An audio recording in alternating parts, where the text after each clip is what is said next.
आज दक्षिण भारत में केरल से शुरू होकर तमाम प्रकार के कारनामों और कारगुजारियों से गुजरती हुई कांग्रेस पार्टी की मुख्य विपक्षी दल के रूप में अप्रासंगिक होती हुई भूमिका को पुनः स्थापित करने की छटपटाहट से प्रेरित राहुल गांधी जी की तथाकथित भारत जोड़ो यात्रा आज समाप्त हुई। यह यात्रा, संयोग की बात यह है कि आज कश्मीर में समाप्त हुई और महत्वपूर्ण बात यह है कि महात्मा गांधी जी की पुण्यतिथि है, जो अहिंसा के सबसे बड़े प्रतीक थे, परंतु वो एक राज्य कश्मीर जो भारत में हिंसा का सबसे बड़ा केंद्र बना। ये वही कश्मीर है जिसके भारत में एकीकरण के लिए हमारे संस्थापक अध्यक्ष श्यामा प्रसाद मुखर्जी जी ने अपना बलिदान दिया था। ये वही कश्मीर है जहां स्वतंत्र भारत में एक ऐसा समय आया जब 10 वर्ष तक 26 जनवरी और 15 अगस्त को भी राज्यपाल भी झंडा नहीं फहरा सकते थे। 1988 से 1998, जिस दौर में हमारी पार्टी ने, जब डॉक्टर मुरली मनोहर जोशी जी हमारे राष्ट्रीय अध्यक्ष थे और वर्तमान प्रधानमंत्री श्री नरेंद्र मोदी जी युवा नेता के रूप में उस यात्रा के संयोजक थे, इसी श्रीनगर के लाल चौक पे जाके 26 जनवरी 1992 को झंडा फहराया था। तो उन बलिदानों और साहस के दम पर यही कश्मीर जो अगस्त 2019 में जो भारत के साथ संपूर्ण और असंदिग्ध रूप में एकाकार होने की प्रक्रिया पूर्ण हुई थी। यह यात्रा जो राजनीतिक उद्देश्य से प्रेरित थी, मगर मैं कह सकता हूं कि वो अपने राजनीतिक उद्देश्य में, अपने राजनीतिक ध्येय में, अगर आप पूरी यात्रा का क्रम देखेंगे तो नितांत असफल दिखाई पड़ी। जिसे कह सकते हैं कि वो राजनीतिक बियाबान में से अपने को स्थापित करने की जद्दोजहद में अपनी मंजिले मकसूद से पूरी तरीके से महरूम रही। और यह यात्रा बहुत विडंबनापूर्ण भी थी। मैं उदाहरण देना चाहता हूं, इस यात्रा की शुरुआत कहां से हुई? केरल में, जहां पर इनके वो नेता जिन्होंने सड़क पे बीफ पार्टी की थी, वो इस यात्रा के पहले सहभागी बने। उसके बाद तमिलनाडु में एंटर करती है तो वो पादरी जॉर्ज पुनिया है, जिसने एलानिया कहा कि वो जूते इसलिए पहनते हैं कि भारत की धरती को अपवित्र मानते हैं, और राहुल गांधी जी के साथ बातचीत में वो हिंदू देवी देवताओं पे तमाम टिप्पणियां कर रहे थे। वो उनके साथ बैठे दिखाई पड़े। उल्लेखनीय बात यह है कि जहां शुरुआत हुई थी केरल में, मैं याद दिलाना चाहता हूं, वहां वो फादर जोसेफ क्या नहीं गए जिनके हाथ काट दिए गए थे, मगर जॉर्ज पुनिया के यहां जाने का उनको तमिलनाडु में समय मिला। केरल में स्वतंत्रता संग्राम सेनानी और महात्मा गांधी के अनुयायी के.ई. मेनन और पद्मश्री से सम्मानित श्री गोपीनाथ नायर के स्मारक का अनावरण करने के लिए उन लोगों ने जाकर राहुल गांधी जी से व्यक्तिगत अनुरोध किया था, परंतु उस स्मारक का अनावरण करने का उन्हें समय नहीं मिला, जिसके लिए बाद में केरल कांग्रेस ने खेद भी व्यक्त किया। मगर तमिलनाडु में आते हैं तो ऐसे नेता के साथ इनको रहने में, जिनका नाम एसपी उदय कुमार था, जो एक समय में तमिल पृथकता का वक्तव्य तक दे चुके हैं, उसके साथ मिलने का समय मिलता है। फिर तमिलनाडु में एक अभिनेता से असफल नेता बने कमल हसन जी को वो इंटरव्यू देते हैं जिसमें वो कहते हैं कि nation with A confuse vision. वास्तविकता यह है कि दोनों ही एक कंफ्यूज नेता एक दूसरे का इंटरव्यू ले रहे थे या जो भी उत्तर दे रहे थे, ये वो व्यक्ति हैं जिनके मुंह से आजाद कश्मीर जैसा शब्द भी निकल गया था। उनको वो इंटरव्यू दे रहे थे। कर्नाटक पहुंचती है यात्रा। याद करिए, कर्नाटक के उनके कार्यकारी अध्यक्ष जो पूर्व में रहे थे, क्या बोले थे कि हिंदू शब्द बहुत गंदा है। महाराष्ट्र पहुंचती है यात्रा, तो वीर सावरकर के खिलाफ नफरती बयान। गुजरात में जा नहीं पाती है।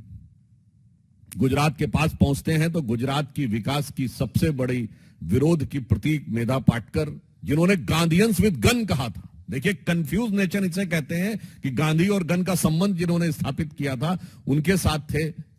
उसके बाद उनकी यात्रा का जो स्थायी साथी था, जैसे यात्रा में एक बारात में सहवाला चलता है ना, तो वो जो थे वो एक छात्र नेता थे जिनकी ख्याति टुकड़े टुकड़े की संज्ञा से जुड़ी हुई है, और जिन्हें इसी यात्रा के दौरान कांग्रेस पार्टी के द्वारा राहुल गांधी के बाद सबसे लोकप्रिय युवा नेता का विशेषण भी दे दिया गया।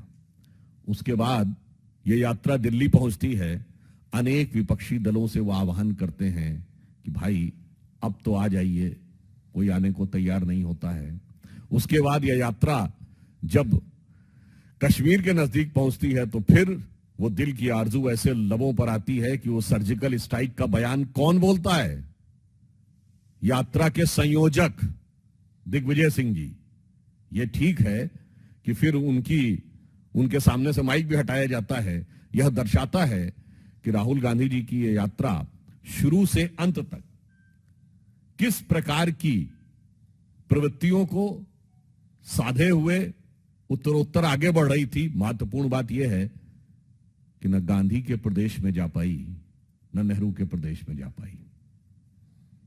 और सेना के बारे में ऐसे अपमानजनक बयान कहे गए, हमारे वीर सैनिकों के लिए पिटने की बात कही गई।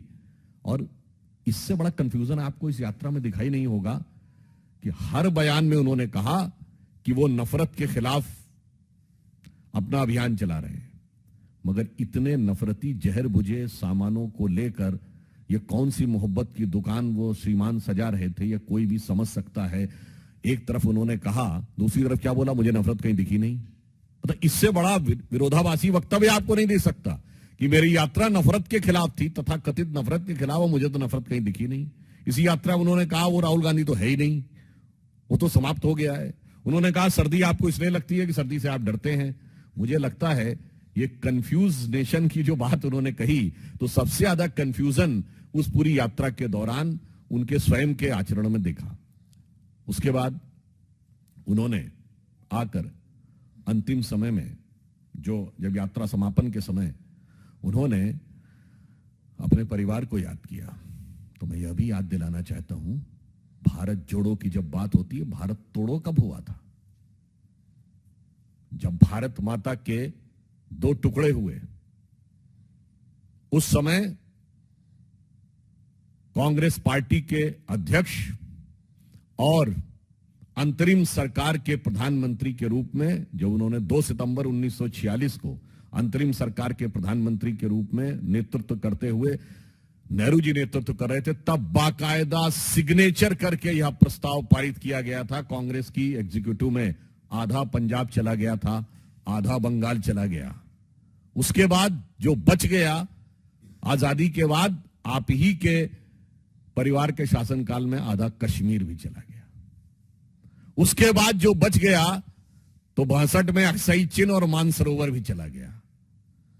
यानी जिसे कह सकते हैं कि आपकी भारत को क्या जोड़ा था कि आधा पंजाब गया, कश्मीर गया और चला बंगाल गया, और चीन के हाथों मानसरोवर का वहां ऊंचा भाल गया। इसलिए मैं ये कह सकता हूं, आज यदि आप झंडा फहराने में सफल हो रहे हैं तो वो तब जब हमारे संस्थापक अध्यक्ष ने इसके लिए अपने प्राण बलिदान किए, और हम कहते थे जहां हुए बलिदान मुखर्जी वो कश्मीर हमारा है।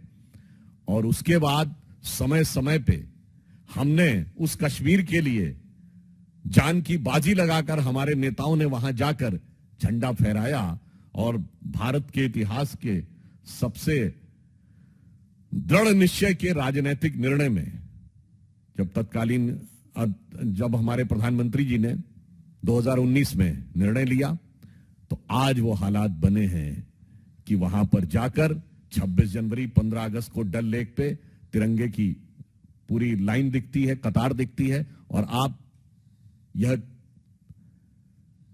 झंडा फहराने में सफल हो रहे हैं। इसलिए मैं सिर्फ यह कहना चाहता हूं कि कांग्रेस की यह यात्रा, जिसने एक नहीं अनेक मौकों के ऊपर पूरे इस 150 दिन के अपने कालखंड में जितने नफरत और घृणा के बयान थे, जितने नफरत और घृणा के प्रतीक लोग थे, उन सबको साथ में रखकर और पुनः एक बार स्मरण कराया कि जब एक भारत श्रेष्ठ भारत बन रहा है, तो वो सारी की सारी प्रवृत्तियां जो कि भारत को समय समय के ऊपर बांटने में, समाज के अंदर भिन्न भिन्न प्रकार के विभेद पैदा करने में निरंतर प्रयत्नशील रहती थी, और जिसका इस यात्रा का जो मूल उद्देश्य था कांग्रेस का, वो भारतीय जनता पार्टी या श्री नरेंद्र मोदी जी के विराट व्यक्तित्व से कोई संबंध नहीं था।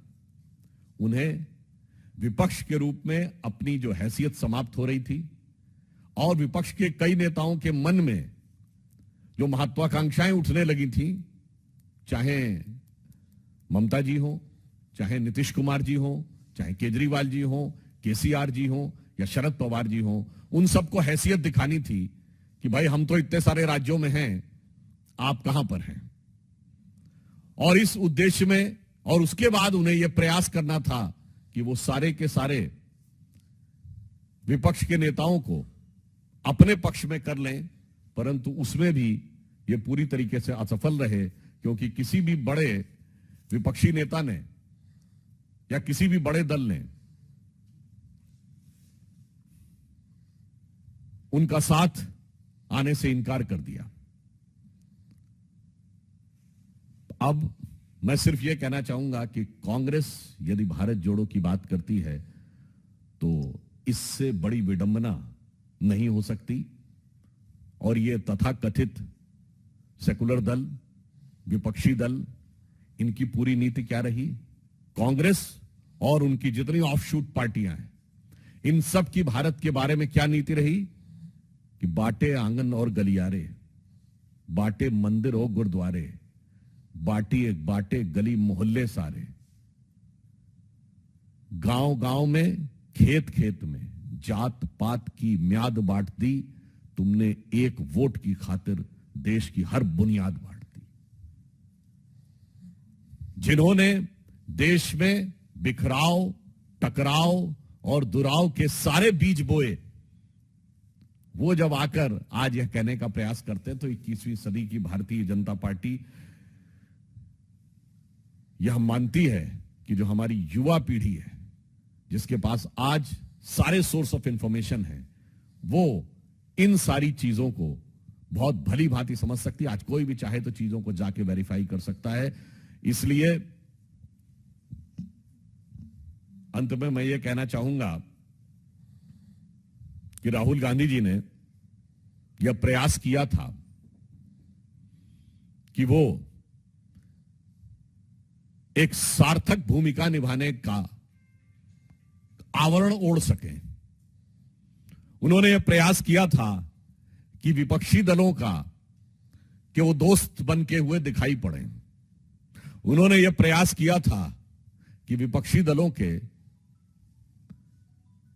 वो सरपरस्त बनते हुए दिखाई पड़े।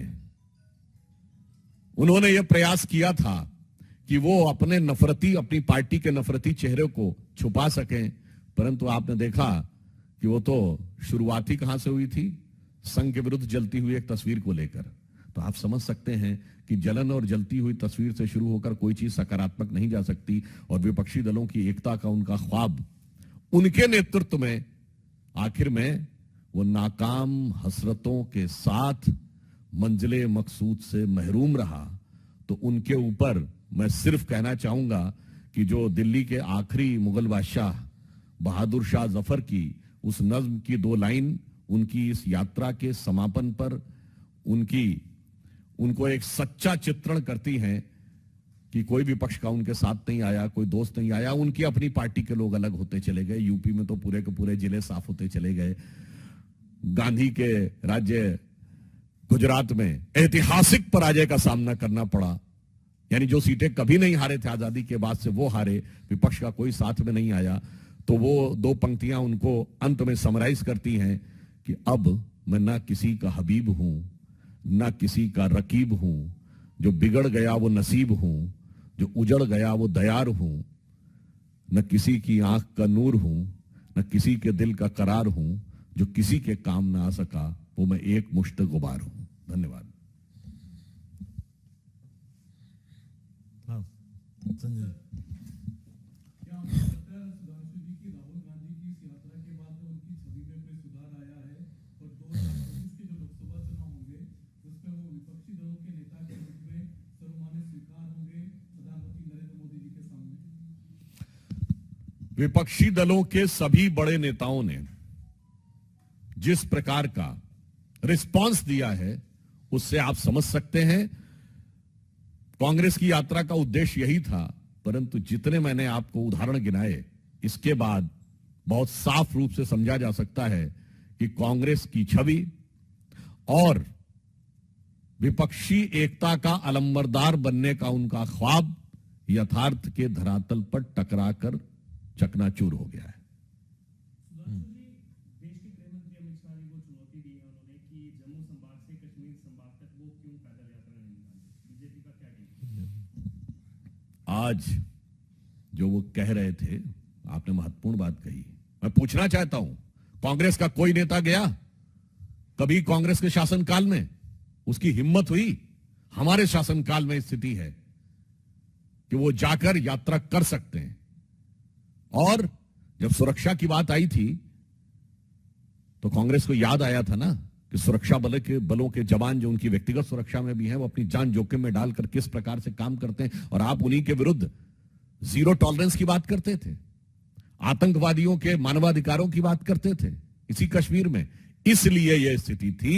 अब कश्मीर इतना बदल गया है क्योंकि कश्मीर के जो अलगाववादी लोग थे, आज उनकी स्थिति यह है कि इनके दौरे हुकूमत में और हमारे में यह अंतर आया कि हमने हुर्रियत से कभी बात नहीं की, कभी हुर्रियत को पाकिस्तान से बात नहीं करने दी। हुर्रियत के नेता जब इनके जमाने में आते थे दिल्ली में जलवाए जलाल के साथ आते थे, दामाद बन के आते थे, रेड कारपेट वेलकम के साथ आते थे। अब एनआईए की पेशी में आते हैं, ईडी के मुकदमे में आते हैं और उनकी संपत्तियां कुर्क हो रही हैं।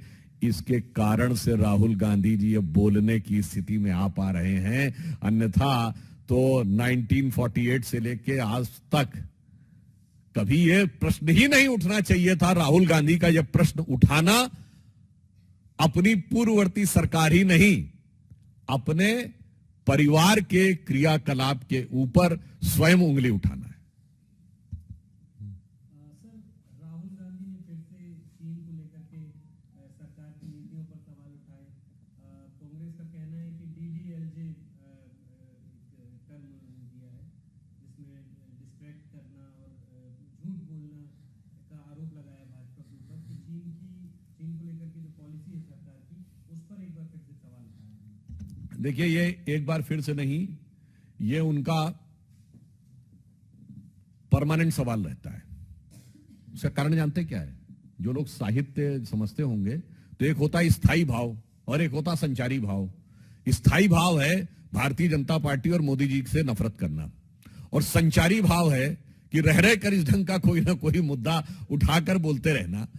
और चीन के बारे में सिर्फ ये कहना चाहूंगा कि हम सिर्फ उनसे पूछना चाहते हैं कि ये बताइए, आज चीन के साथ इंटरनेशनल डिप्लोमेसी में कौन खड़ा है?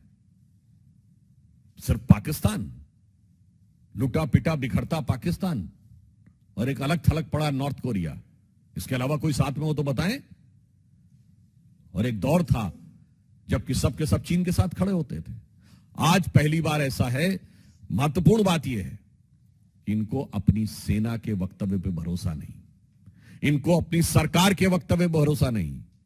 अरे चीन की सरकार तो उल्टा आरोप लगा रही है कि भारत उनके क्षेत्र में घुसा हुआ है। चीन की सरकार पे भी भरोसा नहीं तो मेरे भाई भरोसा किस पे होना चाहते हो, समझ में नहीं आता है।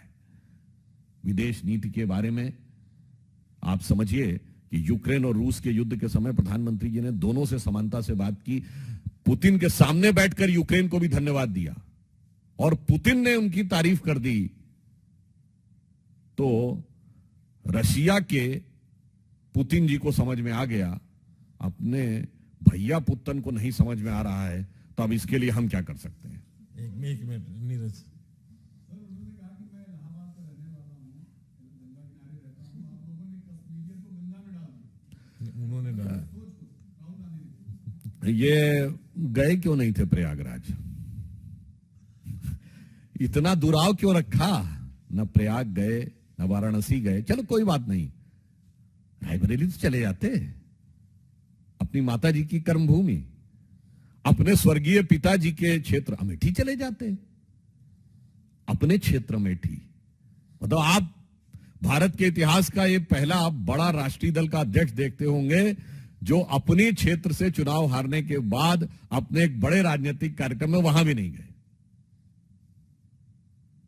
और रही बात इसको, तो हम एक बात कहना चाहते हैं, उन्होंने जिस कश्मीरियत की बात कही, तो हमारे प्रधानमंत्री श्री नरेंद्र मोदी जी ईमानदारी से इसमें विश्वास रखते हैं। कश्मीरियत, जमहूरियत और इंसानियत, और वो जिसकी बात करते हैं, कश्मीरियत का जितना बड़ा प्रतीक, अगर सबसे बड़ा प्रतीक है तो अमरनाथ। अमरनाथ पर अटैक करने वाले कश्मीरियत के प्रतीक नहीं हो सकते। आतंकवादियों का समर्थन करने वाले और सुरक्षा बलों के हत्या का जश्न मनाने वाले इंसानियत के प्रतीक नहीं हो सकते। और भारत को अलग रखने वाले, और जिस जमाने में, अब तो खैर वो पुराने जमाने की बात हो गई, लेके रहेंगे आजादी, बंदूक के दम पर आजादी, ये जमहूरियत के प्रतीक नहीं हो सकते। अफसोस यह है कि आपने इनको कश्मीरियत, इंसानियत, जमहूरियत का प्रतीक बनाया था। हमने ईमानदारी से ब्लॉक लेवल तक, जिला लेवल तक चुनाव करके जमहूरियत स्थापित की है। आज कश्मीर में डल लेक पे तिरंगे से लेके चाहे अमरनाथ हो अथवा हजरत बल हो, सब जगह शांति है। हमने कश्मीरियत भी स्थापित की है और अब आतंकवादियों के समर्थन में कोई कश्मीर में बयान नहीं देता, ये इंसानियत भी स्थापित की है। एक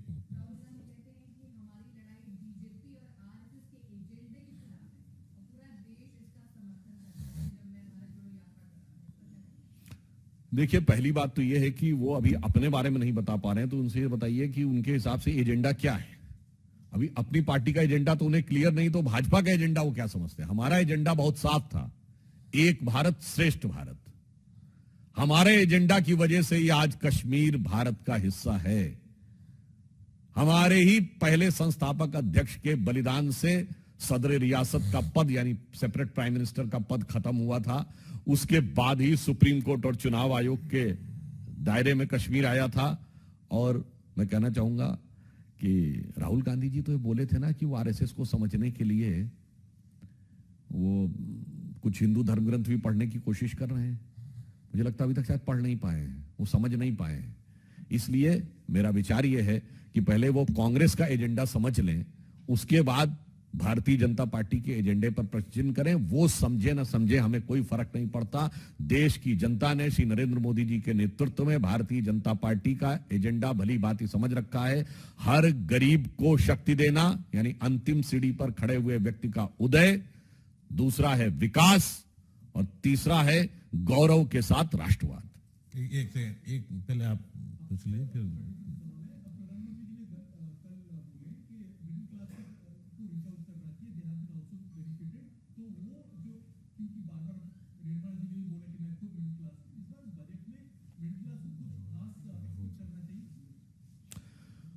बस 24 घंटे इंतजार करिए। आप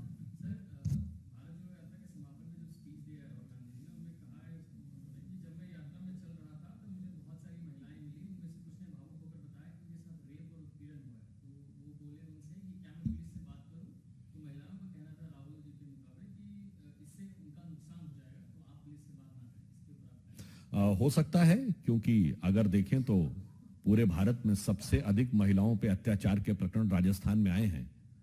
तो हो सकता है कि उनको लगा हो कि अगर राजस्थान में ऐसा किसी ने कुछ बताया हो तो उन्होंने उनको सलाह दी हो कि न बताएं, क्योंकि उनकी पुलिस के जो हरकतें रही हैं राजस्थान में लॉ एंड ऑर्डर की, वो इसी प्रकार की रही हैं।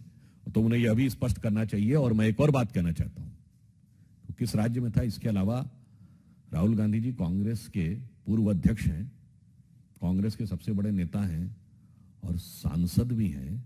यदि कोई व्यक्ति उनसे कह रहा है कि मेरे साथ गलत हुआ है, तो वो ये सलाह देते हैं कि वो पुलिस को नहीं बताना चाहिए, और उसके बाद वो शांत रहते हैं। उन्हें तो तुरंत कार्रवाई करनी चाहिए थी, उन्हें स्वयं जाके एफआईआर करवानी चाहिए थी। ये कहना अपने आप में दर्शाता है कि या तो वो सिर्फ ये एक प्रकार का भ्रम फैला रहे हैं, और या फिर वो शायद अपनी किसी सरकार को बचाने की कोशिश कर रहे हैं।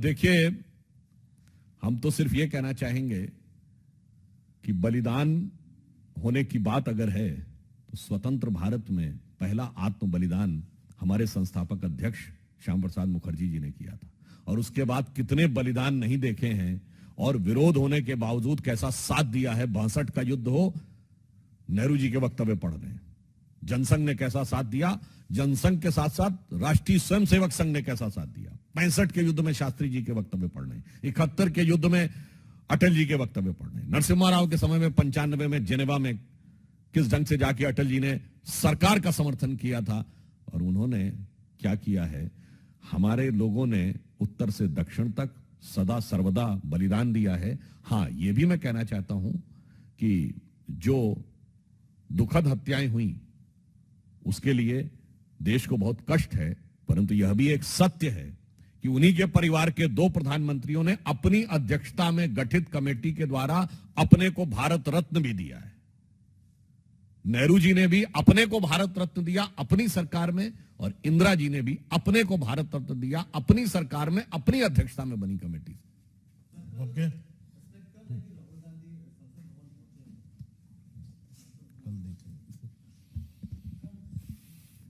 कल देखिए, ये तो आज तक था, कल देखिए क्या होता है, क्योंकि वैसे वो आज के बाद कल क्या करेंगे, ये मुझे लगता है उनके नजदीकी लोगों को भी इतना विश्वास नहीं होता है कि वो क्या क्या कहेंगे, क्या करेंगे।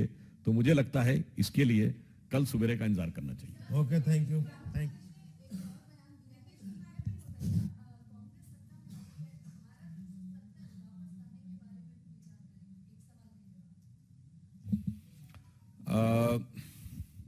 देखिए, इस पे सिर्फ मैं ये कहना चाहूंगा कि अगर उन्होंने ये बयान दिया है तो हम लोगों की तरफ एक कहावत होती है लखनऊ में, अमामिया वो दिन लद गए जब उस्ताद लल्लू खां फाख्ते उड़ाया करते थे। तो अब ये उस खुशफहमी में ना रहें कि सत्ता आएगी और उसके बाद धारा 370 हटाएंगे। मुझे लगता है कि शायद यही सब वो वक्तव्य हैं जिनकी वजह से कांग्रेस के नेता राहुल गांधी जी के साथ किसी भी प्रकार का निरंतर बिखराव और दुराव होता जाता। और एक शब्द मैं और कहूंगा, मैं इस संदर्भ में नहीं कह रहा हूं, इसका अर्थ लोग स्वयं निकाल लें। शायद ऐसे ही कुछ कारण है जिसकी वजह से कुछ राज्य सरकारों ने अपने यहां बाल बुद्धि शब्द को असंसदीय घोषित कर दिया है।